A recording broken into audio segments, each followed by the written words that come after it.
खूबसूरत जंगल में एक बड़ा हाथी रहता था जिसका नाम था अप्पू। अप्पू अपनी विशालकाय ताकत का उपयोग अन्य जानवरों को डराने और उन्हें परेशान करने में करता था। वह बहुत आलसी था और इसीलिए अपना खाना भी दूसरों से मंगवाता था। जंगल के सभी जानवर अप्पू से डरते थे और उसकी हर बात मानते थे। अप्पू अपनी ताकत का दिखावा करके खुश रहता था। वह हर दिन आराम करता और छोटे जानवरों को अपने लिए काम करने पर मजबूर करता। एक दिन उसने खरगोश से कहा, मेरा खाना लाओ वरना तुम्हें इस जंगल से बाहर निकाल दूंगा। डर के मारे खरगोश जल्दी से अप्पू के लिए खाना लाने चला गया। कैलाश पर्वत पर बैठे बाल गणेश यह सब देख रहे थे। उन्होंने सोचा कि अप्पू को सबक सिखाना जरूरी है ताकि वह अपनी गलती का एहसास कर सके। बाल गणेश ने एक चींटी का रूप धारण किया और जंगल में आए। बाल गणेश सब जानते थे कि अप्पू को कैसे सुधार सकते हैं और उसे सही राह कैसे दिखा सकते हैं। चींटी ने अप्पू के पास जाकर उसे समझाने की कोशिश की। अप्पू, तुम्हें अपनी ताकत का सही उपयोग करना चाहिए। दूसरों को डराना और परेशान करना सही नहीं है।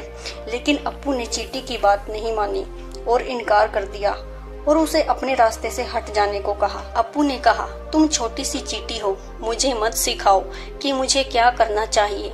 बाल गणेश ने सोचा कि अब समय आ गया है कि अप्पू को उसकी गलती का एहसास दिलाया जाए। उन्होंने चींटी के रूप में अप्पू की सूंड में घुसने का निर्णय लिया। अचानक अप्पू को बहुत परेशानी होने लगी। उसकी सूंड में तीव्र दर्द और खुजली होने लगी। वह बेचैनी से इधर उधर दौड़ने लगा। उसने अपनी सूंड को झाड़ियों और पेड़ों से रगड़ने की कोशिश की, लेकिन कुछ भी काम नहीं आया। आखिरकार अप्पू जमीन पर गिर गया और तड़पने लगा। तभी चींटी ने अपना वास्तविक रूप धारण किया और बाल गणेश के रूप में प्रकट हुए। अप्पू ने उन्हें देखा और तुरंत समझ गया कि उसने क्या गलती की है।